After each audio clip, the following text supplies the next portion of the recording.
ನಟಿ ರಾಧಿಕಾ ಪಂಡಿತ್ ವಿವಾಹವಾದ ಮೇಲೆ ಪುನಃ ಬಣ್ಣ ಹಚ್ಚುತ್ತಾರಾ ಎಂಬ ಪ್ರಶ್ನೆ ಕೇಳಿಬರುತ್ತಲೇ ಇತ್ತು. ಸದ್ಯ ಸ್ಯಾಂಡಲ್ವುಡ್ನಲ್ಲಿ ಹರಿದಾಡುತ್ತಿರುವ ಬ್ರೇಕಿಂಗ್ ನ್ಯೂಸ್ ಒಂದು ಆ ಪ್ರಶ್ನೆಗೆ ಉತ್ತರ ನೀಡಿದೆ.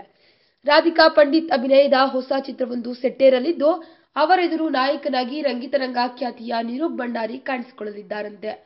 ಹೀಗೊಂದು ಸುದ್ದಿ ಗಾಂಧಿನಗರದ ಅಂಗಳದಿಂದ ಬಲವಾಗಿ ಕೇಳಿಬಂದಿದೆ.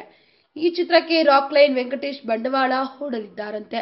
ತಮಿಳಿನ ಖ್ಯಾತ ನಿರ್ದೇಶಕ ಮಣಿರತ್ನಂ ಬಳಿ ಸಹಾಯಕರಾಗಿ ಕೆಲಸ ಮಾಡಿ ಕೆಲ ತಮಿಳು ಸಿನಿಮಾಗಳನ್ನ ನಿರ್ದೇಶನ ಮಾಡಿರುವ ಪ್ರಿಯಾ ಈ ಸಿನಿಮಾಗೆ ಆಕ್ಷನ್ ಕಟ್ ಹೇಳಲಿದ್ದಾರೆ ಎನ್ನಲಾಗ್ತಿದೆ.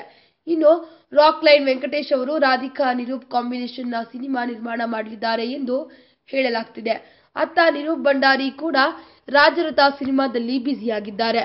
ಒಟ್ಟಿನಲ್ಲಿ ಮದುವೆಯಾದ ಮೇಲೆ ರಾಧಿಕಾ ಪುನಃ ಚಿತ್ರರಂಗಕ್ಕೆ ಮರಳುತ್ತಾರೆ ಎಂಬ ಸುದ್ದಿ ಹರಿದಾಡುತ್ತಿರುವುದರಿಂದ ಅಭಿಮಾನಿಗಳಲ್ಲಿ ಸಂತಸ ತಂದಿರುವುದು ನಿಜ. ಇನ್ನು ಯಶ್ ಅವರೊಂದಿಗೆ ಮತ್ತೆ ನೀವು ಚಿತ್ರದಲ್ಲಿ ನಟಿಸಬೇಕು ಎಂದು ಅಭಿಮಾನಿಗಳ ಕೂಗು ಸಹ ಇದೀಗ ಕೇಳಿ ಬರ್ತಿದೆ. ಈ ವಿಡಿಯೋ ಬಗ್ಗೆ ನಿಮ್ಮ ಅನಿಸಿಕೆ ಹಾಗೂ ಅಭಿಪ್ರಾಯಗಳನ್ನು ನಮ್ಮ ಕಮೆಂಟ್ ಬಾಕ್ಸ್ನಲ್ಲಿ ತಿಳಿಸಿ. ಈ ವಿಡಿಯೋನ ಲೈಕ್ ಮಾಡಿ, ಶೇರ್ ಮಾಡಿ ಹಾಗೂ ಮತ್ತಷ್ಟು ಸ್ಯಾಂಡಲ್ವುಡ್ ಅಪ್ಡೇಟ್ಸ್ಗಾಗಿ ತಪ್ಪದೇ ನಮ್ಮ ಯೂಟ್ಯೂಬ್ ಚಾನೆಲ್ ಅನ್ನು ಸಬ್ಸ್ಕ್ರೈಬ್ ಮಾಡಿ. ಟಾಪ್ ಕನ್ನಡ ಟಿವಿ ಯೂಟ್ಯೂಬ್ ಚಾನಲ್ನಲ್ಲಿ 1,00,000 ಸಬ್ಸ್ಕ್ರೈಬರ್ಸ್ ಇದ್ದಾರೆ. ಒಳ್ಳೆ ಕಂಟೆಂಟ್ ಹಾಕ್ತಾರೆ, ಒಳ್ಳೆ ವಿಡಿಯೋಸ್ ಹಾಕ್ತಾರೆ. ಸೊ ನೀವು ಸಬ್ಸ್ಕ್ರೈಬ್ ಆಗಿ ಹೀಗೆ ನಮ್ಮನ್ನು ಎಂಟರ್ಟೈನ್ ಮಾಡ್ತಾ ಇರಿ, ಒಳ್ಳೆ ಕಂಟೆಂಟ್, ಒಳ್ಳೆ ವಿಡಿಯೋಸ್ನ ಅಪ್ಲೋಡ್ ಮಾಡ್ತಾ ಇರಿ. Thank you.